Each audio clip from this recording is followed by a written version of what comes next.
Guys, nakahuli siya ng, hirap na hirap siya. Dalawang kambal yan, guys. Ayan, dalawang kambal. Ayan, napakasipag nila sila magkapatid para manghuli ng isda. Para may pambaon sa school. Ayan, hirap na hirap siya, oh. Ano kayang klaseng isda yan? Napakahirap. Ayan, hirap na hirap siya, oh. Ayan. Tingnan natin kung anong nahuli. Ayan. Napakasipag nilang dalawa.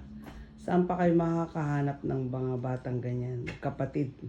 Napakaswerte talaga ng mga magulang itong dalawang to. Ayan. Para may pambaon lang ng ulam. Ayan. Ayan guys, ayan. Ayan ang nakuha niya, oh. Ayan na yung isda. Ano kaya yan? Ayun, napakalaki. Wow!